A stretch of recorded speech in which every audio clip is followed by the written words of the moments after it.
maintain the mute. So hello and welcome to Princeton Pecha number 4.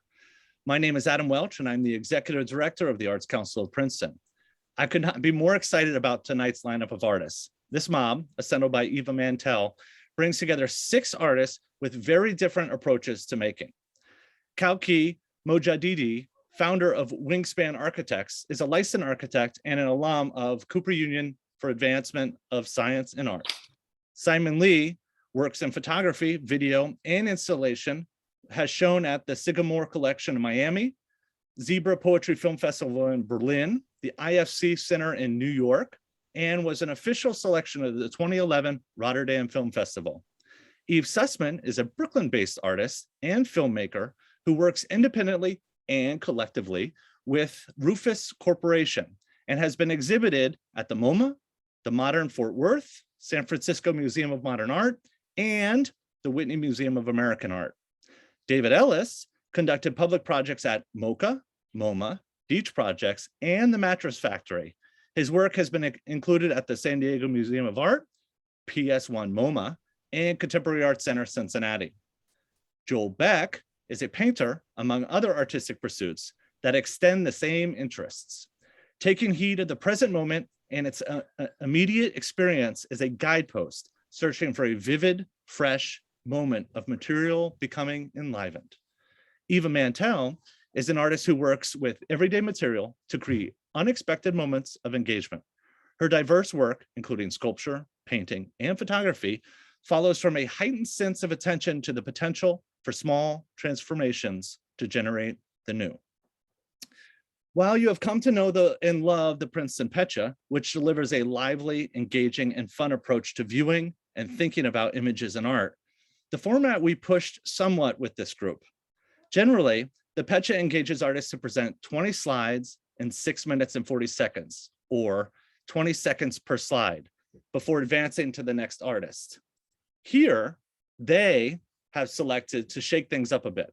Slides have been randomly mixed with the goal of generating unexpected connections and sparking fresh conversations. If nothing else, it will be spectacular. So without further ado, I will begin the presentation.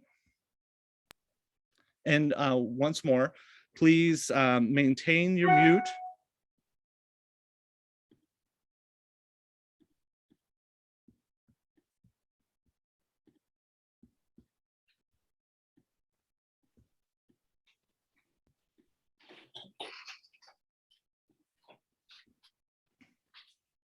And we shall begin.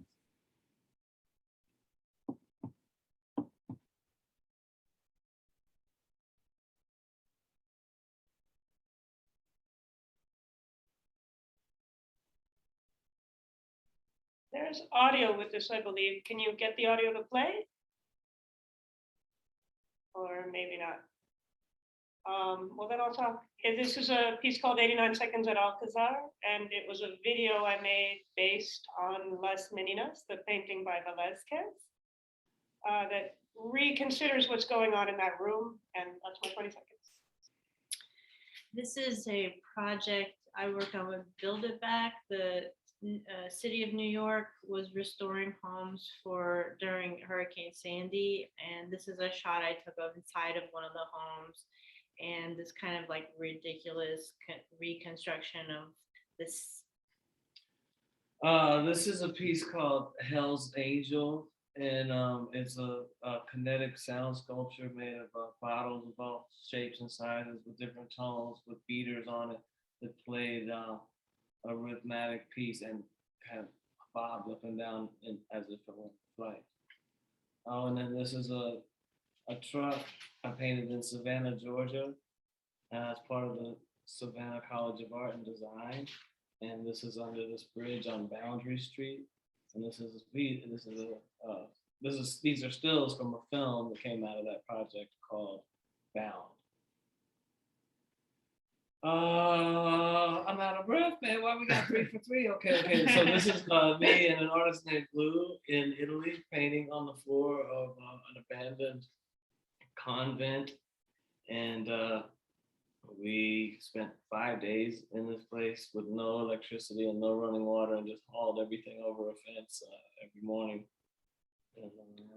This is me, Simon Lee. Define the project's intended audience. A bit of a strange one to begin with, but this is a question that many grants I ask you to answer, and it's one that I have a big problem with. This is a collaborative piece, actually, of me and Simon.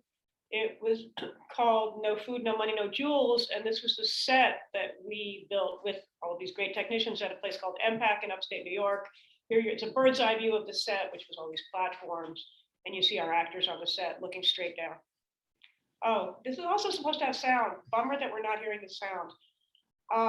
This is excerpt from a dance piece called Madison Color Theory that I was working on before the pandemic, based on a dance called the Madison, made famous in Godard's movie Band Apart, Band of Outsiders, and sort of took the Madison as a basis for the choreography. And This is that set you were looking at earlier that Eve was talking about. This is from the same piece at Impact. This is a front-on view, basically showing you the idea of moving lights and action and double shadow. Oh, and actually this is a different piece, but it's exactly the same different technique that I've been using for a while. The idea of moving lights. The camera is absolutely static here. This is a little narrative piece, which in 20 seconds you will not get the narrative of, but nonetheless, you begin to understand. Hi, and this is a piece by Joel, myself. And it's actually a piece that I made into a large print over at Simon and Eve's studio. But it's I'm interested in moirés, so I shot through a scrim and a screen in my studio down in Red Hook. Yeah. This is an image for me that I took from the Venice Biennale a few years ago in architecture, and it's an image of a woman who's an archaeologist looking over what looks like, we don't know what it is, but she's actually studying the patterns on the ground, and I just found this image really interesting. This is this is a piece of furniture that started a line that I'm creating from, inspired by the workbench and the workers sort of furniture line, but bringing that into a more domesticated space. Oh, this is a piece of mine. It's Eva. This is in the bathroom. I just walked in and the light was catching it, so I thought I'd take a picture of it. There's art all around the house. It's, I guess, I don't know. It's what's made it made of, out of? I mean, it's made of straws and wire. And this is Joel again. This is a painting, and it's the paintings I've been doing the last year or so are all very based on Princeton, which I do think has remarkable trees. So it's very kind of pandemic project that really like just sitting in the backyard and painting what's there.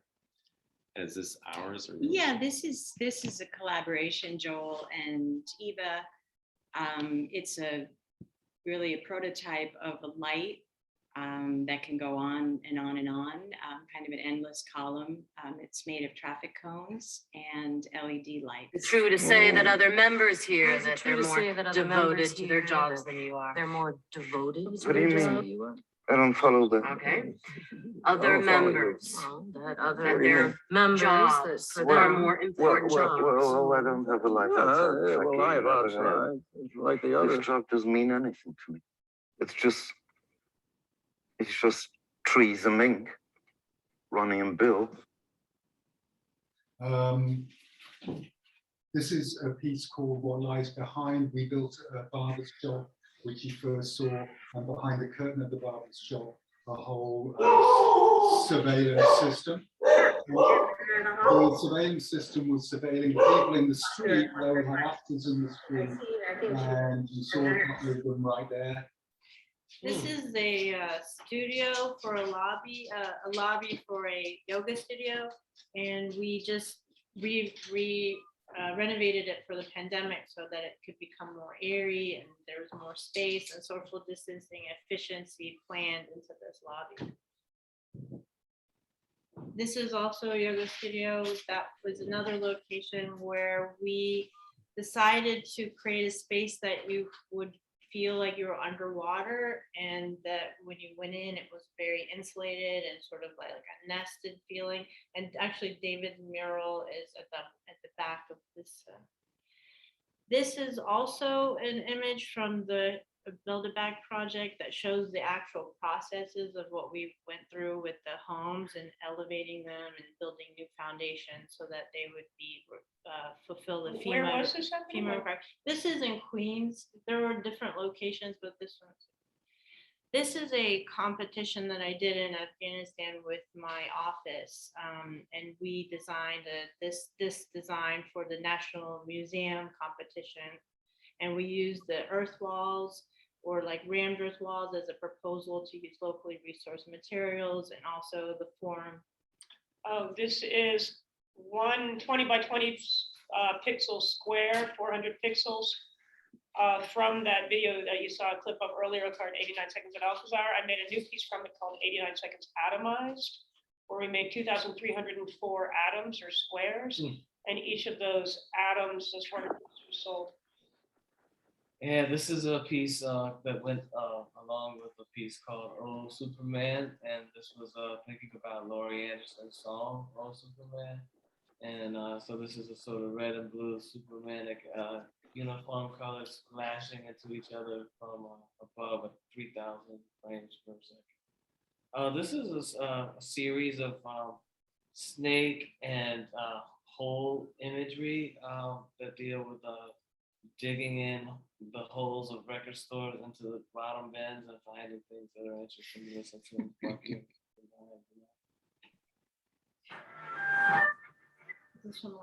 This is another piece of furniture from that line. During this pandemic, I was able to create a line of furniture connections and like learning about how not only making a durable surface for craftsmen.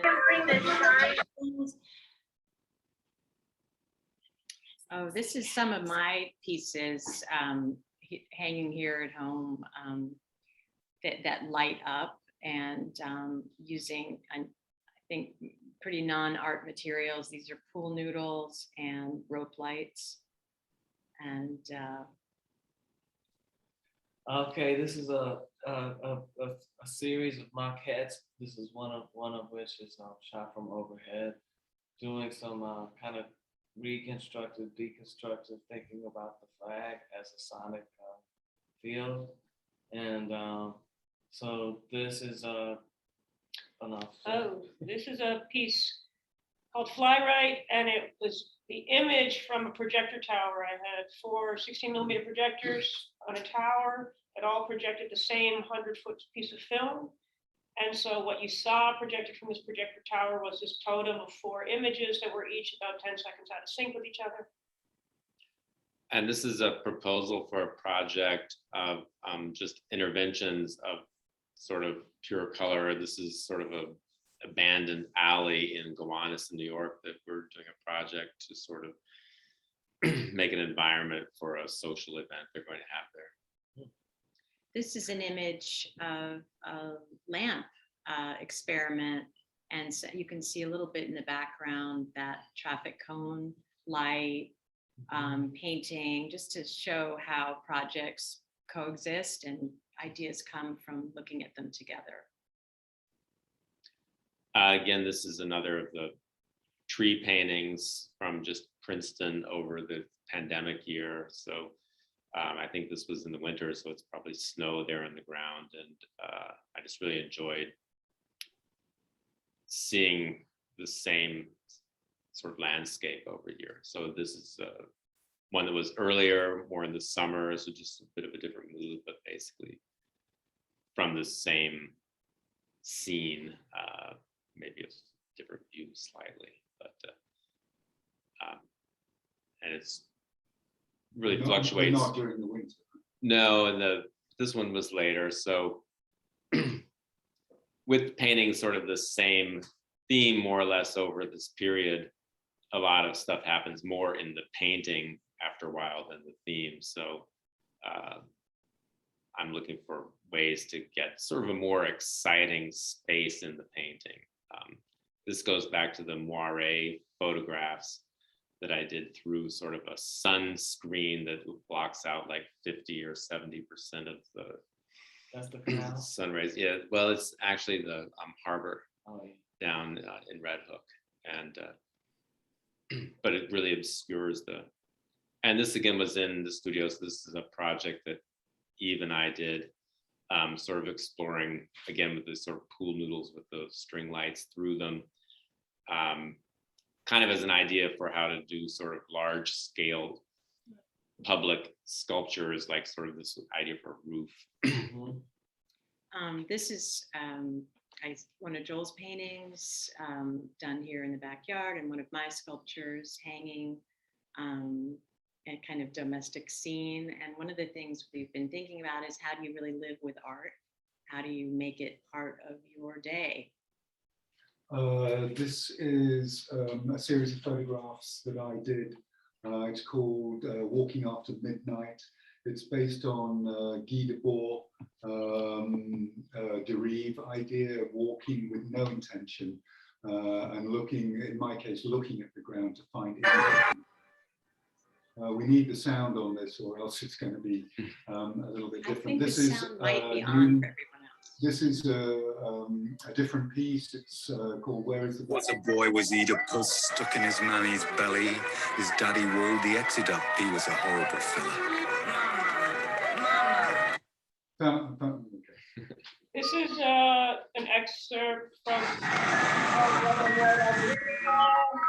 the piece Edits Live with an Algorithm. So what you're seeing there is the code screen that's using metadata to edit the movie, and then the movie plays and never repeating the same movie По twice. жизни определен лимит слов, что ему от природы дана своя порция лексикона.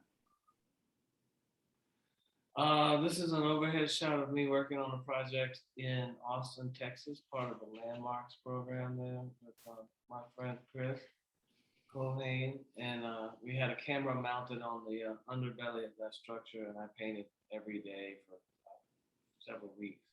And This is an experiment I worked with with steel and metal, and learning about proportions and how those things can be interpreted into frequencies using, these are overhead shots of me standing on the plate that I constructed. oh, this is the counterpart to the Hell's Angel piece that started off as another bottle piece where there's an understructure with solenoids that are banging on all these bottles and kind of tapping the things that look like toes there on the bottom there. Quite lots of solenoids. Lots of solenoids. And this was also a project that Simon and I did together. I had the Rome Prize about 20 years ago, maybe 30 years ago, a long time ago. Anyway, we decided to squat the building, and we invited 16 people in to squat the building. And one of those squattings included tubing in the fountain. Yeah. These are some small pieces. Just took a picture of them on the ground here on the floor. They're made of straws, plastic straws that people collected for me for a while from beaches and stuff. I like it. I like the range. Yeah. So this was at the Arts Council of Princeton. Thank you so much for hosting this evening. This is actually Joel climbed up on the top of that platform. And these are pool noodles that just move in the wind. That is great. I thought it was an NFT for a minute. This is a flow piece. This was actually installed in a Four Seasons hotel in Lanai in Hawaii, but it's appropriate because the imagery is something that sparked from me being in Hawaii, watching lava flow out into the ocean. It's been a constant source of me kind of just trying to sort of relive, rethink, and be in that space. So it's like a lyrical thing, you know. No two are the same. They change where they are, who I'm with when I'm doing them. But I'm always trying to get back to that source. So just flow, just inner flow, exterior. This is actually back at the American Academy in Rome back in the 90s. Simon and I also collaborated on this piece when we did that piece where we sort of invited people to squat the building and we squatted the fountain. We ended up building a sort of water retrieval system with a bunch of bamboo that we cut down from the botanical garden and all these windows that we found on the street. Old windows, right? You packed so much in that. So you sneaked in and cut down bamboo from the Actually, botanical in garden. the botanical garden, we got permission. Overdoing the fountain was a little bit more of a sneak in. I guess people do want you to cut their bamboo down. It does grow wild if you let it go too much. It does grow So it's a back. public Guys, service. Eva, go. This is a lamp that we created, more sort of just poking around with stuff that's in the house. And a friend of ours, Simon Lee, owns this Acquired it. It's been acquired in the collection of And, Simon Lee. So we've made a few of these and intend to make more. And this is another sort of prototype for one Oh, that, that was beautiful. Wow. I and really like it. and sometimes you can get them really all ready to go, but then you have to sort of do a practical test of like, well, what's going to actually make it function, you know? And so that slows the process down a little bit. That's yours. Yeah, this is a sculpture of mine. It's made of cardboard and maybe some metal and a pair of pantyhose, you know. Of course. Clay. Wow, I thought it had some weird patina on it. It's Yeah, like- clay. Well, that is quite a With some rust in it. Or even, yeah, sort of bent metal. Okay. This is a pandemic project of our backyard garden with our neighbors. We decided to build these planters that were movable and we could also be flexible with the space. So the kids could still play with the soccer ball and this and that, but these were just like some beginning planters of This is a set of photographs, or one of a set of photographs. There's another one coming up called Shadow Over the Land, which I made. This is another one, the cows here, that I made as part of Eve's project, the white on white algorithmic thriller. And this is also mine. It's a set of lenticulars, nothing to do with the last project. I've been collecting found photographs for probably the last 20 years, who knows. I'm still an avid collector. And I made them into taxonomies of subject and then made them into lenticulars. And this is another, definitely the day that we got like 2 feet of snow in one day. And in general, I'm always quite interested in this snow as how it acts, creating a very vivid horizontal plane and what that changes your sense of space. This is a series of study models I'm doing with light and shadow. It's sort of inspired to work collaboratively with David on a motion painting later on, and we're going to sort of play with shadow and painting as, you know, as a spatial thing that can happen together. This is also another one of those little models, but we're trying to sort of also explore the sundial and how the sun would work with his work throughout like a 12-hour day. And throughout the year, we are still. That sound, guys. Have you been to an hotel in Slovenia? No?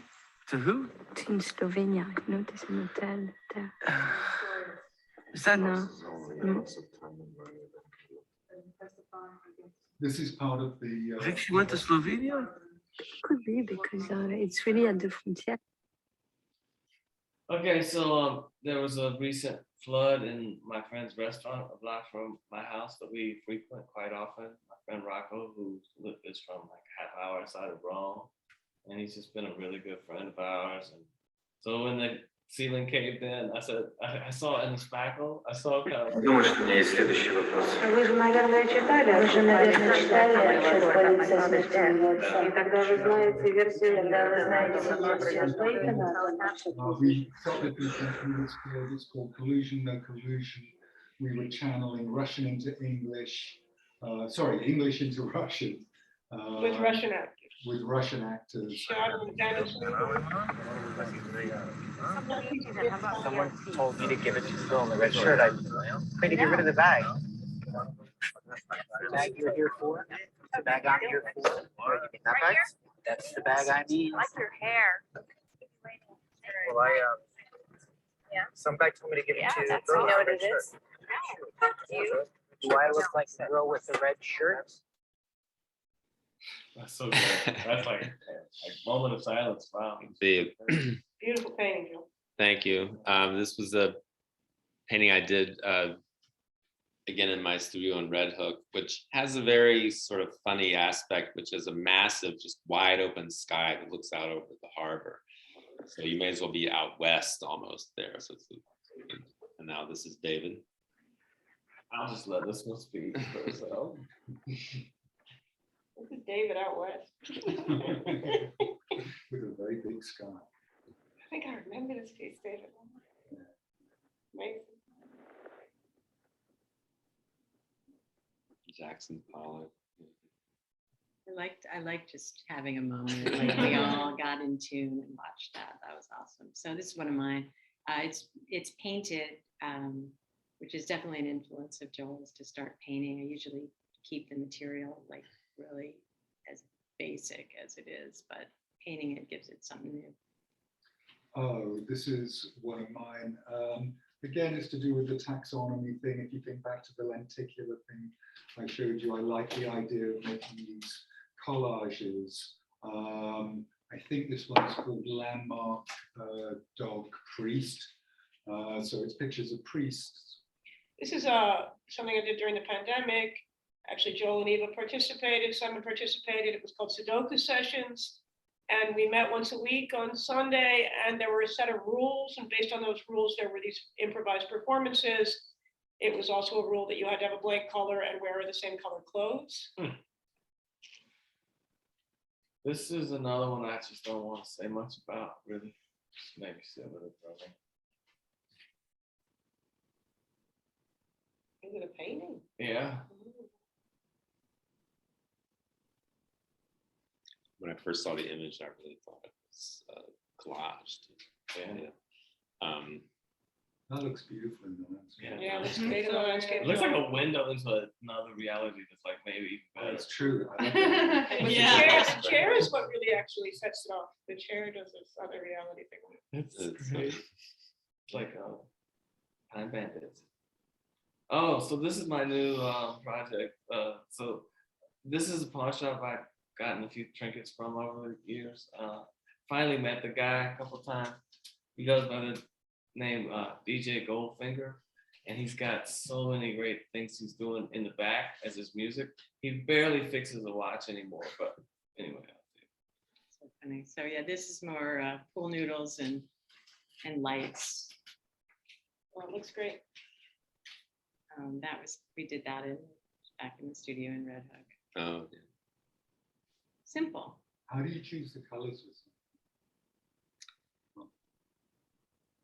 This is again is the boat slip down there. It's kind of funny. It's it's so scenic looking, and but actually the dark part there on the left is the sort of little park next to the parking lot next to the IKEA.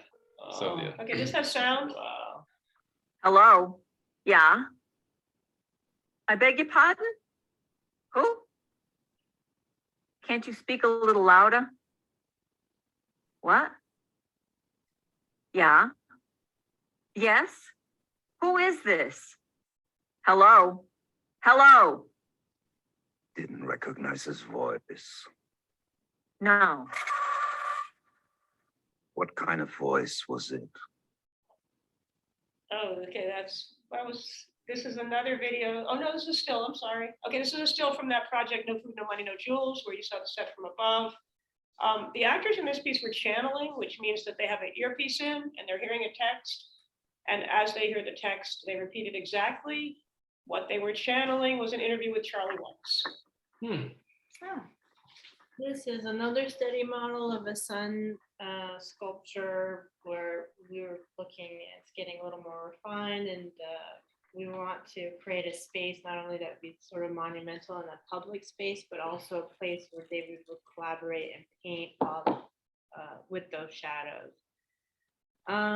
This is also one of the pieces that I made. More of a district. The brain. Do you have any oil? But just staying with the same idea of a workbench. This is going to be my silent moment.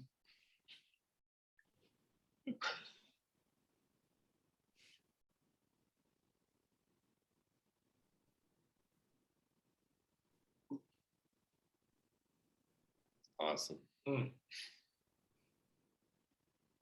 think the PowerPoint can't really handle the video. Yeah. This is also mine, a different project called Road to Bath. The relationship between trains and photography grew up together. Each of these has a title of a major film, shot from a train, moving through the landscape. The loneliness of the long distance runner is the last one that came up there. This is a project I did in a Faryab province in Afghanistan, where women got together and wrote to the Norwegian Council and wanted a women's center since they didn't have a place to commune. And we were able to build and design this women's center and school for their orphanage. Going back to Rome, I don't know why we sort of discovered the archive of Rome. Someone made, when we spotted the place, someone made a very, very loud sculpture, and it got a lot of bad attention. I did a sleeping project where I just went to sleep, literally went to sleep in all sorts of different places. This is also mine, and actually I'm interested in what Joel was saying about the painting. It's called 2001 Adirondack Landing. It's an Adirondack chair that I was throwing into the air, photographing in the air, on the ground, and its shadow, in the snow, and it just changed everything. Yeah. Beauty, wow.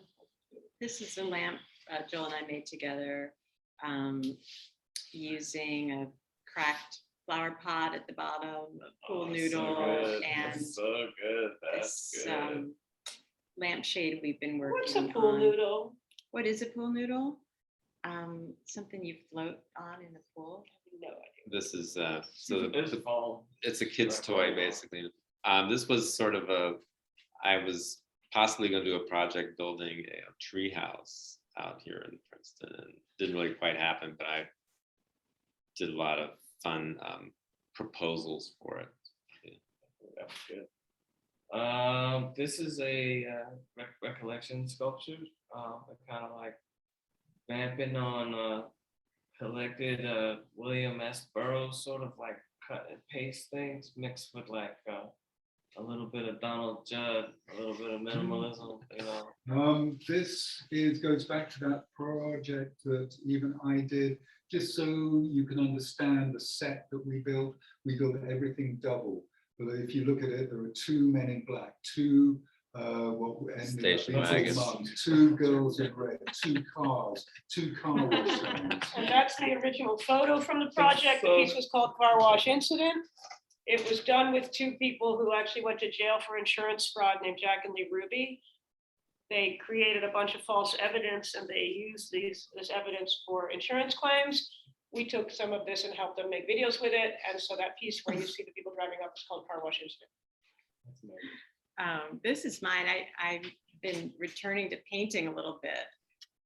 So I usually paint. Oh, it's right there. It's actually double vision. I paint the backyard in my own way. Again, this is more of this lamp project, which is a little bit our idea of how you use like art right into your living environments. It's not even so much about how you're decorating, it's how you just use the same process of what you're making as a sculpture or an architecture. Okay, this is a photo of Macron talking to Biden and what's his name? Boris Johnson. Boris, and this is a photo from the Olympics. I put both of these here because I'm really interested in gesture and how we use gesture in choreography and film. And these may be ideas for a new dance piece. Oh, this is a really old piece it's called Ornithology. I built a tower out the back of a third floor gallery from the roof of the building, the ground floor or the first floor building. The tower was like a bird watching tower, and it allowed you to watch the birds in the air shaft. Killer. And that was inside the gallery where I had about 12 surveillance cameras in that air shaft. So the air shaft was probably measured about 6 feet by about, I don't know, 20 feet. But it was, you're pretty much only seeing other buildings. You were locked in that space. And so what you're seeing is the ramp out to the tower and then the surveillance of all the That's Rico pigeons. standing. Oh, yeah. This is part of the furniture I've been making, and this is an outdoor piece, so it's again all about the connections, and there's some details in there that I really want to expose what those connections are, and it really makes it flexible. This is a lamp that I made. There's just something, I don't know, there's something interesting about a sculpture that lights up. Yeah. I'm so interested in things that have no utility whatsoever. So I guess this has a vague amount of utility. Yeah. Oh, that when I showed you previously the totem of 4 vertical images, that's the tower. So that's the 4 projectors that are tied together with timing belts. So they're all running more or less in sync. Those timing belts force them to keep at the same pace. Amazing. Oh, this sounds good. Here's the sound.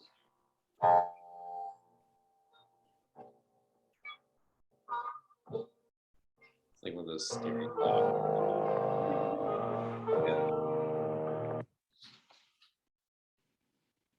Yeah, so that was that's the armature in the beginning of an animatronic thing, but it's probably going to be actually more of a stop motion puppet vehicle for some of the animations that are coming up for the next year. I'm about to work on, and this is a cathedral to sound to some sonic record spines and references to sound.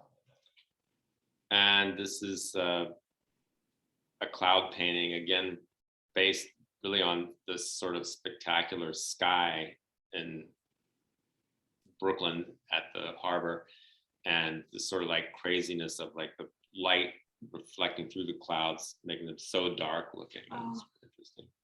This is a piece called Seitenflügel that Eve and I made in Berlin.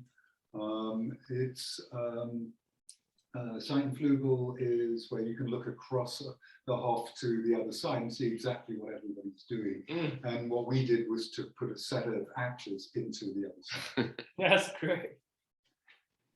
This is again just like the beginning steps of the process of like trying to figure out what is the light going to do, what is the monumental like structure or that public space structure going to be in scale, and trying to get a sense of the shadows.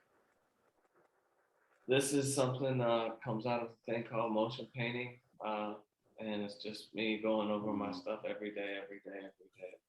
That was the thing that was in the dome, right? Yeah, and then leaving a little trail, letting each day just go away for the next day.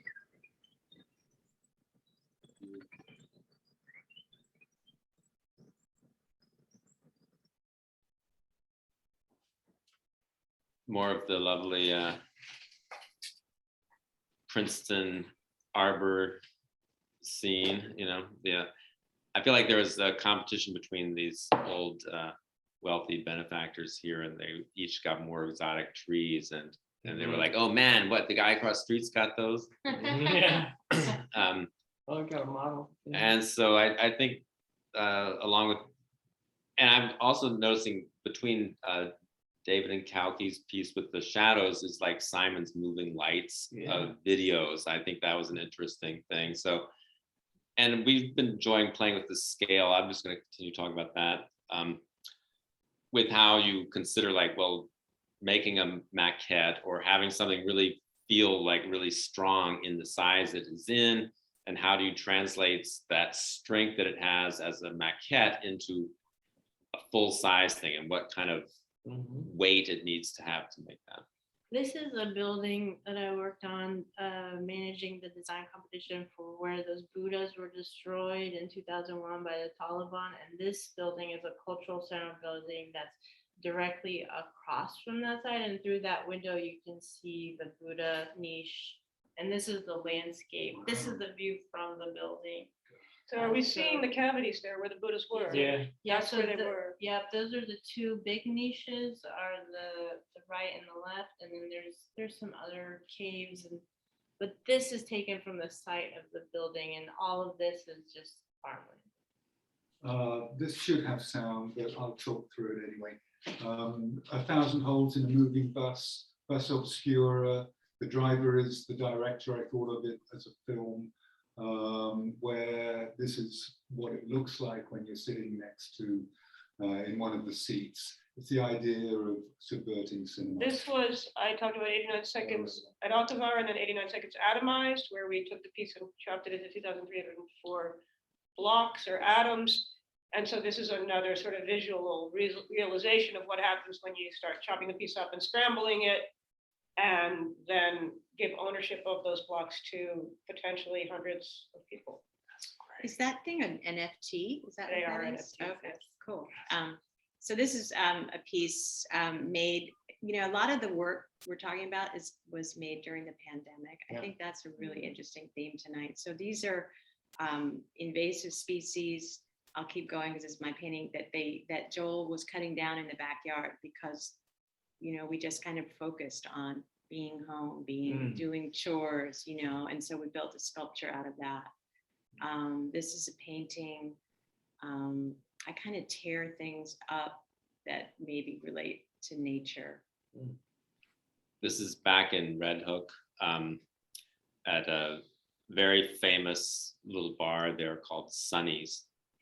And we were sitting in there and they have this sort of really cheap, light sort of decoration there, which just is reflecting into the stainless steel and it just made it crazy. Yeah. This was a snowstorm, and just seeing what, again, here we are with Cool Noodles Looks again. like the beach. Yeah, Looks I like think it's the sand. beach. Yeah, it's It's snow not- at night, you know, Those guys are not cold. but sort of a, yeah.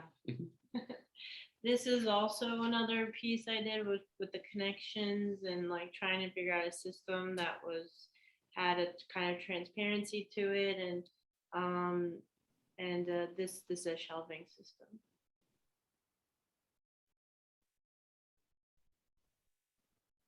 And again, another painting from the blizzard week.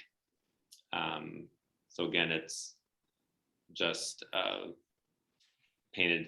I painted indoors looking out the window rather than outdoors. But yeah, but I was intrigued. You are a complete liar, and I'm tired of your nonsense, and I don't want to hear about it again. Now you just shut up. Don't cause me no more trouble. Charges against me, obstructions and everything else. So be adjourned because the rest will be adjourned, and I'm standing right here. Jimmy Hoffa. Yeah, this is a dance piece I worked on. That piece, Madison Color Theory. This was early rehearsal.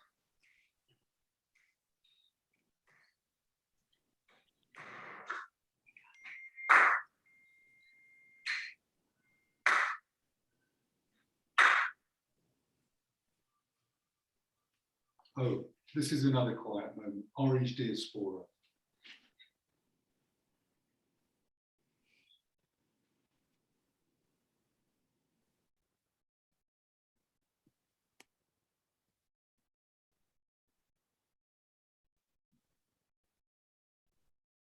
I just want to add that Simon floated oranges down the river in many different colors. Wow. This is an overhead looking out the window down at this piece. This is the recollection remix thing. So it's one of my recollection sculptures that's been photographed super high res and then printed on. I love the way that you can see through like stained glass. The wood mirrored it. And yeah. And this is Oh Superman, which was the Laurie Anderson riff that I worked on with Roberta Lang and Simon Furnish. And we made this typewriter, this IBM, with the ball, like write that thing out from scratch. This is a shot of, I guess, a prototype of, you know, so much of these traffic cones kind of call to mind safety or danger, so there's something interesting about bringing that into a domestic space. Because nobody's Okay. Are we at the end? That was it. Okay. Dang, I thought we Anyone just getting feel started. nauseous? Getting Yeah. started, I know. That was kind of nice though. It's kind of like, boom, boom, boom, boom, boom, boom, boom. Work on your elevator pitch. Work on your elevator pitch. 20 seconds is not as long as No, you gotta be like, ding, dong, I'm ding, just like ricochet, taking a rabbit. breath and then. It's not long at all. It is not long at all. Okay, so I'm sorry if some experienced some technical difficulties. I know I gather there wasn't sound for some people at the beginning with the videos, and some people heard it throughout. So I apologize in advance if anyone didn't hear sound during some of those video clips. They were all meant to, well, almost all of them were meant to have it. So I want to thank the artist, but I want to just say a couple of things before we engage in the second phase of this conversation.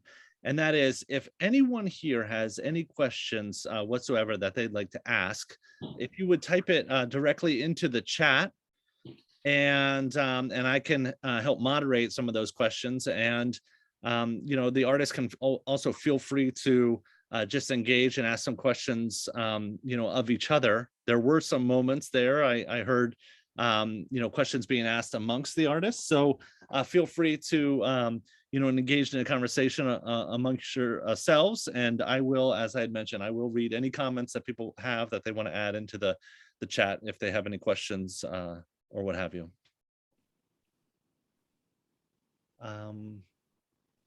I guess I'll give it a start.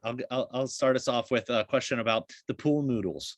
Eva, can you speak to us a little bit about using pool noodles in your artwork? Yeah, they're kind of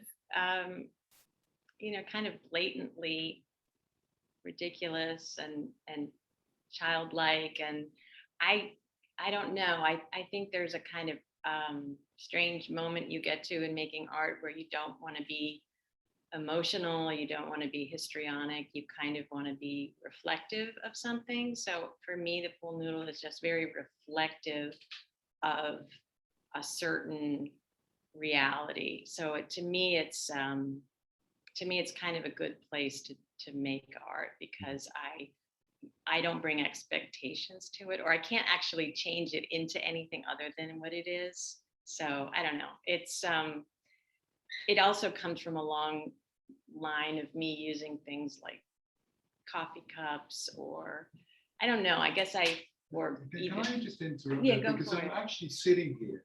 Look, these are pool noodles, right? Yeah. I'm looking at a lamp made out of pool noodles. I know everybody else can't see it, but you say that you can't change it. I mean, you've completely changed the pool noodle into almost sort of ivory or something. I agree. I mean, you've completely changed Could it be. in a brilliant way. And I think what's interesting is that the ridiculousness becomes not about the ridiculousness of the pool noodles, but the ridiculousness of the chandelier. It's actually like Yes. making fun of the chandelier. Like, Exactly. fuck you, chandelier. I can Yeah, cover you it's with great. noodles. Can we get a shot? Can we get a shot at this one? Yeah. I'll turn it around. Thanks so much, you guys. That's so nice of you to say that. Can you? I don't know if you can see it. Can you see Yeah, it? we can see it. Yep. Yeah. Yeah. It's like, So yeah, thanks so much. I mean, yeah, it's a great question. Why pool noodles? I really don't mind. I mean, I think art is so odd. Well, it started out because you've done so many sculptures with the straws. You Yeah. grab one of those. Yeah. And so she was using them almost like Tinker Toys or Erector sets, and just sort of wiring straws together and making very geometric shapes. I think Kouki and David were doing things with sort of like, sticks that you would use to like take a swab from someone or whatever. Yeah. So we were like, well, what is a thing that is like the straw that you could make it larger, sort of using exactly the same idea, but changing it. so we sort of discovered various other things, and some successful ones were made with garden hoses. Oh, yeah. Made into the one right over here behind is just Yeah, cut that's- up that's sections and using that as sort of a structure that Is that painted or is that the that's color? just the color. Yeah.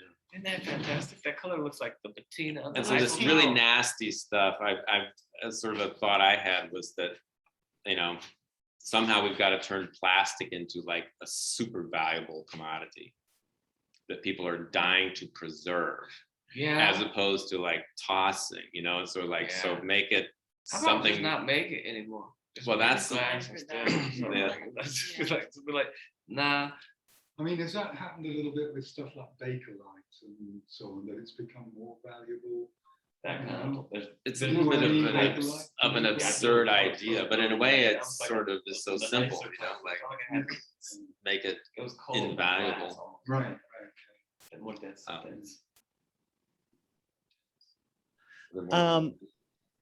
I wanted to now make an announcement that I guess by this time everyone knows that the artists are all together in having a conversation around the dining room table. It's it's created a nice little created a nice little dialogue. There is another question. And I don't remember who it was that did this piece, but there was a piece early on, a video piece of a painting that was done directly onto asphalt that appeared, then later on, further on into the building. Was that a temporary work or was that a permanent work? And how many days was that filmed over? Whoa. Okay. I didn't hear the first The one in the part. convent.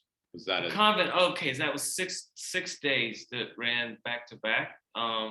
It was in a town called Grottalia in Puglia, which is like the heel of the boot in Italy there. And my friend, and it's a very dense like clay area, so it's known for its porcelain and it's like clay and pots and stuff. But the friend of mine who just hit me up on an email years ago, said, "Hey, doing this art festival. Love what you did with the Barnstormers. I know you know some of these people. You want to come out and paint. I'll take care of everything. Maybe we'll make some prints and I'll break even, but I don't care. I just gotta have you come out." I said, "Okay, I'm coming. But Let's the go." question was it a permanent piece? And maybe you can relate that to the prints you made. So the And the piece was video. the piece is permanent in the sense of it was captured on film. The actual painting itself has long since fallen to different degrees of like disintegration. For example, in that film, there's a scene where somebody hits the hammer from the inside of the building and the bricks start to fall out one by one. And I paint, that was my friend Blue, Nico. And then I enter the scene and paint this like skull with like all this like a Damien Hirst, but on the like low end style, like chiseled out of like Formica or something. But and it was crazy because within a week after finishing that piece, the whole roof, which was like 3 tons of like steel and like concrete, just smashed to the ground one night where I was painting, like 2 weeks before. I said, "Wouldn't that be funny? I paint the skull. That's the last thing I'm gonna paint." To be like, yeah. I don't know. That's I never heard that part of the story. I know. No. Crazy. So there is a comment / question that arose here, and it's regarding the tree paintings. I love the simplicity. Are they oils? I would say like 99% are oils. Sometimes I do a little bit of undercoating under them, but The one with the tree, I'll think back to the one with the tree house that didn't get built. That had collage components to it. Oh, the tree house one, yeah, that, and really I was doing it as a sort of just a representation for the client, like what this might look like potentially. And so I just did like a weird sketch of this tree house with watercolors and cut it out and then just photographed it on one of the paintings. So it's really a collage, I would say that one. But I really find it surprising, you know, two things you've done at different times with different light. When you put them together, they create a really dynamic third thing, which is entertaining to see. Kind of a little bit on that subject. The painting that you did when you didn't go outside during the storm seemed to me to be completely something new, something different. And in terms of its color and its shape and some of its complexity. And so I just sort of wondered whether that idea that there was the glass between you and the plein air, it wasn't plein air painting anymore, sort of idea. Well, I think it's as a larger idea, it's really interesting to me. Where, you know, and the room that I was in has got a lot of like large windows outside of it. So I've always been interested in that sort of bungalow idea of like, or whatever, the attic style houses that have the courtyards that have then the sort of walkways under, you know, the colonnades, and then you go into the house, and depending on how open the structures are, so you're in this constant sense of traversing from one space into the next, into the next. So it's very processional, and I think it's an architectural idea, or it's one that, and I think there's a lot of sort of sense of enclosure versus opening versus the next enclosure versus the next opening to the next. And I think it's metaphorical for like sort of micro macro kind of existence where you're sort of stuck in one sort of frame, but all these other ones are constantly in existence. And so looking out the window at that, and then also having a painting that's like the same as the view out the window, next to the window, and that becomes its own window. But sort of simultaneously, I'm interested in the space of the painting itself and how much it recedes into the image versus how much it leaps forward. The other way. And so I'm very interested in how much you can control that to sort of push you in the direction of seeing that sense of space sort of changing and moving, sort of as it gets more enclosed or open, and have that even be an action in the painting. But I can't remember exactly who it was at this point. I believe it might have been Simon, the one that was dropping the painting, the blue pigment. Oh, David. That was me. That was David. David, can you said that piece was something Superman? Yeah, Oh Superman. There was a piece of music that Laurie Anderson did that a lot of people probably know, called Oh Superman, you know, and it was like bop, bop, bop, bop, bop, bop, bop, bop, bop, bop, bop, bop, bop, oh Superman, you know, oh God. And it was talking about these two planes, and here come the planes and all this. And this was like after 9/11 when I heard the song. I went, damn, when did she write this? You know, it was way before, you know, it was like 80s, I think. And I always thought that song was cool, and I wanted to do a sculpture that was typing something. And I was looking for a piece of music that could be like me doing a cover song. So I did a cover song of that one, and I did a cover song of The Message by Grandmaster Flash and the Furious Five. Duke Booty wrote, really. But they don't see that the mechanism that made that. If I could jump in a little, because I had a lot of elevator pitches about David's work back then. And I think from what he told me the first time was a piece he did for PS1, which was he decided that a painting, and if you stretch a brand new painting and you flick it with your finger, it makes a big bong, and his sort of realization was that a painting is like a drum, and he could make it into a drum. And he sort of did a DJ project where he cut holes in the records, and they would trip mechanisms that would then sort of play the paintings. Play the painting, so and hit them with sticks and stuff. And following that general idea through a number of threads and new technologies, he happened upon the sort of installable player piano kit, which is the solenoids. And instead of having a player piano that you buy, it's one that you would install into your piano, and you dismantle it. So instead of playing those strings, it could play anything. Yeah. And David wired that Oh Superman piece so that the musical MIDI controller that would have done a player piano instead was wired to play the keys in the IBM Selectric typewriter. And type the lyrics out in time, you know, like in that in that shape of that Oh Superman, and there was other aspects of it too, but it's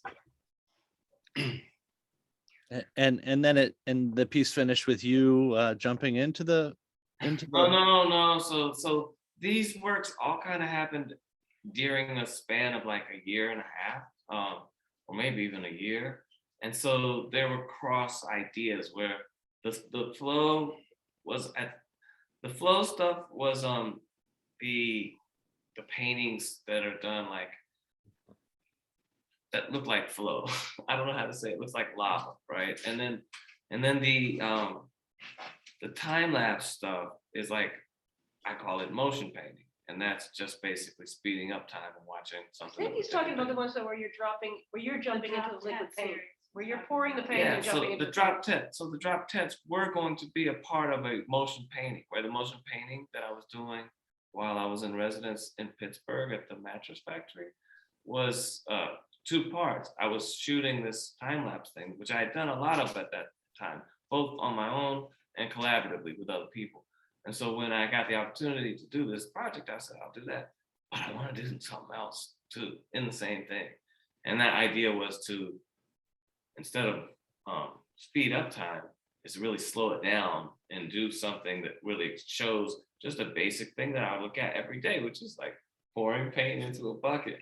But I thought, what if I just put it really close to the camera and let it fall like 12 feet and then just splash everywhere, you know, slow motion with like the best camera you could get at the time, and a guy to help me do it who knows how to pull the focus properly, you know. And so I saw several of those, and the idea was that it would like it would shift from a painting that would be like end on the color of then what would be dripped into, and I decided to keep them separately, but they could be put together. So I guess that's a roundabout way of saying it was part of a bigger thing. And the red and blue was I took 2 IBM Selectric 2 typewriters with the ball. One had a red cover and one had a blue cover, and I just swapped them. So it was the blue body with the red thing, like the cape and the suit of Superman.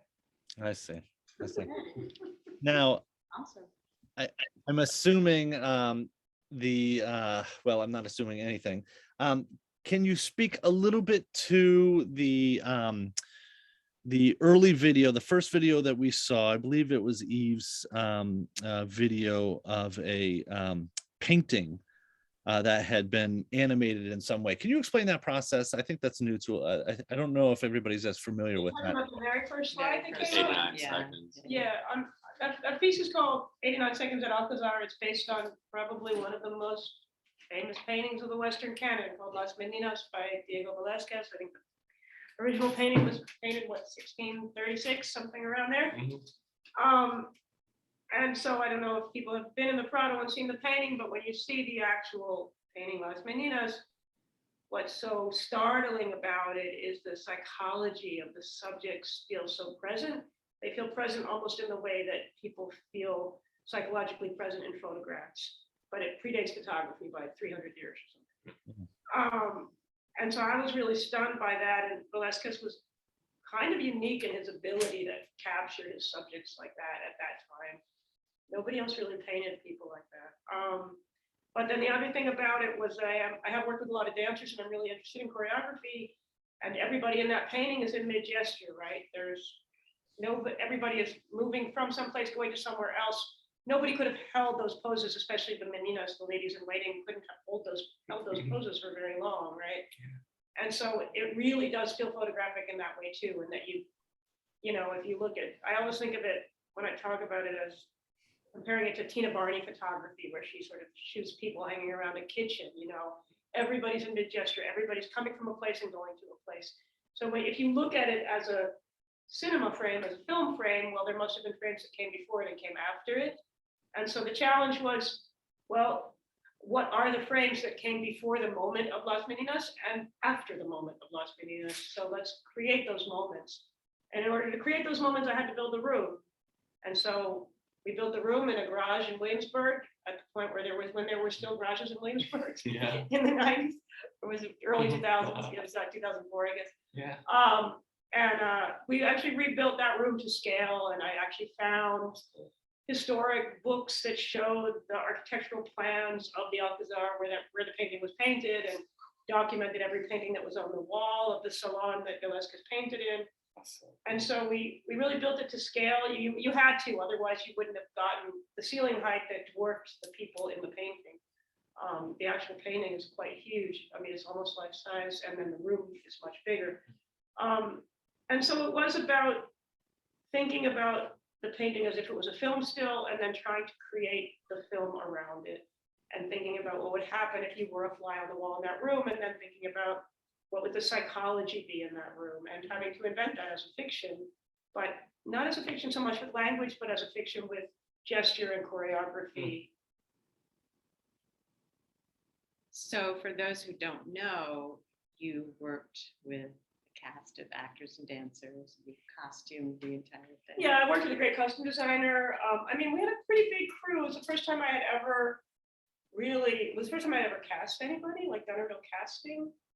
And it was the first time I worked with a DP. I mean, it was really quite cinematic, even though I had no idea what it meant to make something that was supposed to look cinematic. But I understood that it had to look cinematic. And at the time, a little bit like David talked about, with those slow motion,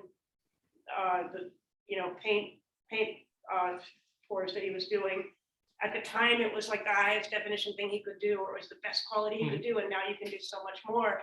At the time, shooting HD was a really big deal, Yeah. I got the camera sponsored. It was really hard to get, and now it's like, you can shoot better quality on your iPhone. And so, yeah, it was this sort of little cinematic undertaking, and then it grew into bigger cinematic undertakings that I've done with a lot of other people, and that Simon and I have done together. I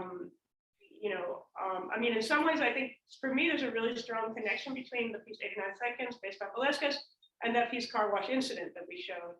The car wash incident is also just based on a random image. It's based on a photograph of some people crossing what looks like a street corner with a car wash sign. And what I used to say, when people said, well, why did you pick Velázquez and why did you pick that painting? I was like, well, it could have been anything. It could have been a random photograph. It could have been an image of a surveillance monitor in a bodega, but it happened to be Las Meninas. And in the same way, when we did Car Wash Incident, we also took a moment and had to invent the moments that came before it and came after. I mean, I think also that just in the car wash, that was a photo that both stood out to both of us amongst thousands of photos. It did, but in the same way, and Las Meninas stands out to you among thousands of paintings in the history of art. Exactly. And so there's reasons that images stand out to you, and it's because they sort of suggest narrative. Thank you. We do have a question from Ryan Lilienthal. So the question is about Las Meninas. I'd love to actually be able to see that video again. I don't know if that's something that you're able to share or there's a link to. Yeah, I can. But while Adam's taking a look at that, so I'm like back in school and research methods class. We read a piece by Michel Foucault who opens up with a whole kind of description of Las Meninas, and with the idea that it's about observation and subject and object. What I found intriguing as a painter, looking at Velázquez, of course, I love his work, is the focal point of the analysis is this mirror that's in the back of the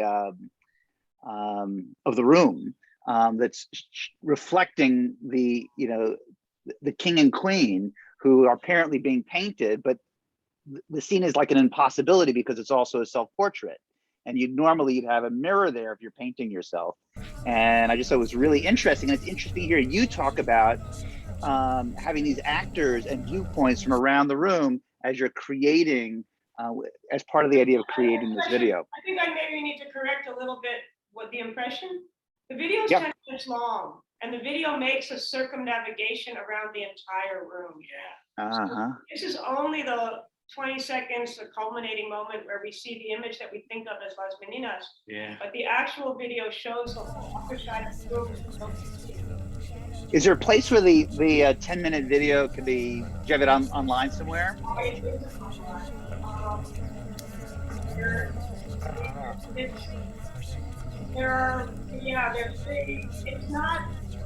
It's not online. Yeah, there's not really an easy way to see it on the internet. Yeah, there's not much I could do about that. But the video does circumnavigate the entire space. Yeah, it'd be really interesting to see. It's meant to be seen cinematic Yeah, scale. well, it's meant to be seen. Yeah, it's meant to be seen. Yeah, as a video installation, but as large scale. Yeah, I mean, not on. There's some purpose behind it not being available on the internet, right? Or no? Well, there was originally, maybe now not so much. No, but you're right that we consume images so quickly and videos so quickly, and we just were kind of, we want, but this may be, you can shape the experience by saying it has to be seen a certain way. I do think it's a little bit like theater. When you go to the theater, you don't tell the actors to come and perform in your living room. You actually have to go and experience it in a certain way. And I think there are video installations that also should be experienced in a certain way. Yeah. And that requires a scale and a sound and a certain darkness and a quality. Yeah. And so not everything can be consumed, on these phones. And so I think that's something to think about. Well, if you're willing to share it, I can at least get it to scale, at least a very large scale. If that's, it sounds like it's very important as the artist that you want your viewer to see it that way. And I'd love to see it that way if it's possible to share. Anyway, thanks so much. Atomized the video. I believe Snark.art who helped atomize the video where we cut it up into 2,300 pieces. It is showing right now in a museum. The atomized version is showing in a museum in Switzerland. And there will be a point where that exhibition is broadcast. And if you go to the Snark.art site, that information should come up at some point, but I'm not exactly sure. That would be cool. That'd be cool to tune in. And that will mean you'd be watching it on a computer, which isn't the preferable way to do it. But the atomized version, which is different than the original, but is made from the original, will be streamed from the museum in Switzerland, where it's currently on exhibition. So if you can go to the EPFL website. EPFL in Lucerne is where the show is, or the Snark.art website, and they both should have information about the atomized version. Thank you. Thank you very much, Eve Sussman. For those of you asking, that is Eve Sussman who is speaking. I'm sorry that the name isn't on the screen there. Thank you for that question, Ryan. Another question which has come up is one of the artists mentioned at some point, we talked about Sudoku sessions. It was a collaborative piece. The person asking the question believes that might have been the name, and believes also that it was said that it was made during the pandemic. Could whoever worked on that piece talk a little bit more about that? That was my project, but Joel and Eva took part in it. Simon took part in it. It was called Sudoku Sessions just because it took its name a little bit from the game where you're not allowed to have, I think, two numbers next to each other that are the same. And so we had a structure of rules that happened over Zoom, and they really just had to do with improvisation and performance, and again, gesture, and ideas about how to communicate, and also ideas about how to deal with the pandemic. Especially when previously I anyway, had been working on things that were live, and we couldn't do that. And so it was a way to take this arena, this Zoom arena, and try to make it into something a little more, yeah, just creatively proactive and Like art instead of and information. yeah, just what didn't have to be the sort of corporate meeting structure. You know? Yeah. And so we were trying to figure out ways that it could work in that way, and just to see what ideas it would generate. But there were these sort of rules about games. There were rules about, or there were ideas around hypnosis. There were ideas around performance, around building things, and we would keep inventing kind of new categories. And it came out of your Madison color theory project, which was the, what were you calling it? The where people are channeling through what they're hearing in their earphones, and how the dance moves were told to the dancers, you know, through that, right. And so the, you know, the color backgrounds, kind of like it started off from that point and sort of moved into other dimensions. There were ideas about actually Albers paintings, you know, minimalist painting, ideas about mixing sort of performance and painting and graphics, but also then this sort of game theory or something. Thank you. Kouki, you had talked briefly about a piece. There was a picture of you working on a maquette or something along those lines that involved shadows. I don't remember if you had talked too much about that piece, or if you showed what the final piece was. Do you want to talk a little bit about that project? Yeah, I guess what I showed in terms of those shadow pieces, that they're all like in process to create really the more final version, which would be something that when David is ready, we would do. So when you see David's work and he does the time lapse where he's painting over and over on himself. So this was just like an attempt to take that armature, that little hut thing that you saw in one of his images as a space, and kind of flip it inside out and say, what would happen if that space was an actual public space, not an interior space? And what if we also then combine nature as a way of guiding and playing with the art?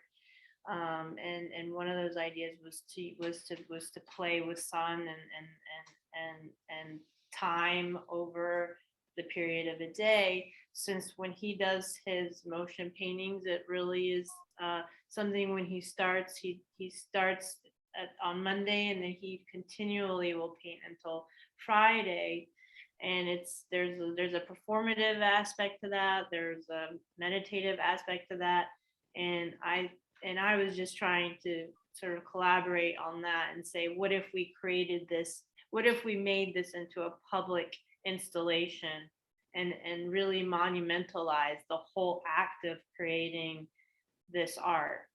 And the structures that we would create would also potentially be like spaces where other artists could come and collaborate or perform, or musicians, and would facilitate a kind of public gathering space while David is doing, you know, the work. And yeah, so it's just like many aspects. It hasn't materialized yet, and those are just process things that I showed. Okay, thank you. And define the project's intended audience. Okay, that was me. By the way, I just think it's worth explaining. I have no idea why I am upside down. I cannot. So just so it's not like me making a statement or something. That is not performative art. Yeah, I was kind of born this way. I didn't know. Okay. I don't know how many artists are in the audience. But if anyone has applied for a grant as an artist, be it a musician, a writer, a visual artist like we all are, and filmmaker, photographers types, it's pretty common, if not universal, for these days, and I'm talking maybe the last 10 years or so, for there to be a question on the application form which says something along the lines of who is your intended audience. And it's a wildly frustrating, annoying question. What are some answers you have given? Well, I mean, I've sort of had this conversation. I mean, one friend said, a really great writer, sort of said, people with stomach aches. I only write to people with stomach aches. I only write to people. You know, But- the question is incredibly pedantic and very annoying. And it's sort of as if we're all like writing young adult fiction or something. And we can Yeah. say, well, our audience is people between the ages of 12 and 18. Yeah. You know, it's like. I know. I have absolutely no audience in mind when I'm making something. I'm pretty much a studio artist, filmmaker type thing. And I am making it for anyone. Yeah. Anyone who wants to see it, ignore it, enjoy it, you know, any of those things, any audience. And I think that behind the question in those application forms is an agenda that I find quite distasteful. That's all. I have a question actually for Kouki. I would love to hear more about what you did in Afghanistan.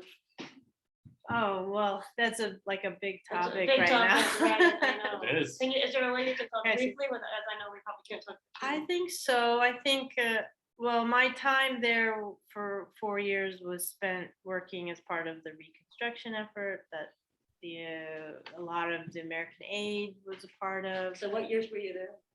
I was there 2012 to 2016. Wow. Yeah. And that was sort of like when things were starting to get sour, like in terms of the conflict and the international community really being safe and those kind of things. So And where were you based? I was based in Kabul, but then would travel to the different areas, different provinces for projects based on, you know, I showed two projects in one competition, but they were all humanitarian aid projects. So they were funded from anywhere from the EU to Korea to, you know. So were you there with NGO or with? Yeah, I was there with one NGO that was IOM, and they you know, they were part of International Organization of Migration, but they also had a mandate for community stabilization. So they had a design and construction department that we ran and were a part of the team there. And then I transferred in when I worked with UNESCO, and then I worked with Alcazar a little bit. Where the statues were was a UNESCO thing. Yeah, that was UNESCO that carried the right. site. Yeah, exactly. That was World I Heritage mean, Site. that's kind of the whole story of the place in a nutshell, right? That site there, you know, that's the very, That site there was the beginning of 9/11, really, because the day after they destroyed those Buddhas, 9/11 incident was roughly around the same time. They destroyed the Buddhas before that? Mhm. And then recently now the current events have turned around, and that building was supposed to be opening this October, I believe. And I'm in contact now with all of the people I worked with in Afghanistan, and these are just really exceptional people that I was able to work with. And they're also young men, women that never wanted to leave, and they went abroad or they studied elsewhere. They came back because they, you know, have a real deep, you know, meaningful purpose to their country and working there, and, you know, fulfilling a legacy there. And now they're all calling and saying, you know, this is bad. So if they're leaving, it's really breaks my heart. We're trying to find them new locations here, maybe to work, get sponsorship, you know, find somewhere in this global world that we live in, where they can, you know, fulfill like what they started. And most of them are trained like you as architects, or what are There, they? there's a big range. I work right now. I'm talking to actually the construction manager that did this cultural center in Bamyan, and he has been evacuated to Pakistan with his whole family. And another person that I work with, who's a web designer, graphic designer, and like a brand, who went to art school in San Francisco, and you know, went back to Afghanistan to just blossom into this amazing brand and web design artist, who is, you know, now looking for a way to leave, because he has, you know, worked with all of the international organizations building domains and websites, and has access to all this very like kind of critical information, and he's a little concerned about people been calling, and you know, they're looking. It's just a very uncertain time. So yeah, that's one thing I've been focusing on, trying to figure out how to open up these channels to get these people into the right sponsorship and give them some yeah. Yeah. Of the people that you worked with 4 years ago or whatever, 5 years ago, like what percentage of them is still there and what percentage you could left? I mean, I would say that from the people I know, maybe like 15 to 20% are all worked with USAID-based projects, because we had a big portfolio of schools and hospitals that we were working with IOM and other facilities. And those people, not a lot, but I would say like a handful of people I know were granted special immigration visas, where if you are affiliated with a U.S. Project or military, you were and your life was in danger, because our compound was attacked in 2013. It was like basically we lost one international expat there, and yeah, we were just completely like under siege by Taliban. And then after that incident occurred, there was proof that this is a life-threatening situation, and SIV visas were granted to some of the people I know there. So some people are here, some people are in Canada, some people are in Europe, but you know, it's sort of, you know, the flight of, you know, some are still there. Yeah, a lot are still there.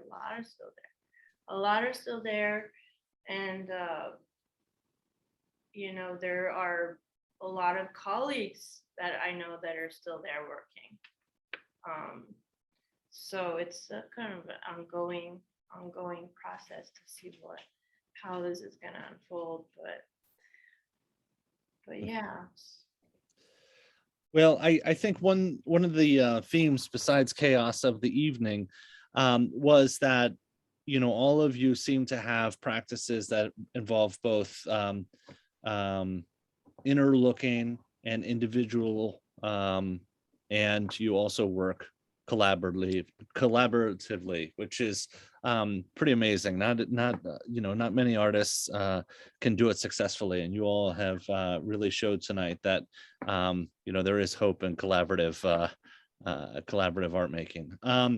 I just want to say once again, for those of you joining us, Kouki, Simon, Eve, David, Joel, Eva, all of their websites were in the present websites or Instagram handles, so that you can find them later on, are on the video, which will be posted to the YouTube channel, so that you can go back and look at some of the artwork, and also get their information, so that you can see who was talking when they were talking. I know that was one of the limitations that we had tonight, and but it was a lot of fun. I want to thank you all very much for your time and donating that time to us tonight to share with us your work and your vision, and we very much appreciate it. So on behalf of the Arts Council of Princeton, thank you so much. And thank you all very much for joining us tonight. Thanks everyone who tuned in to our experiment in mixing up our images. Thanks for your patience with that. Thanks for hosting us, Adam, and the Arts Council. Absolutely. Have a good night, everyone. Thank you so much. Good night. Good night.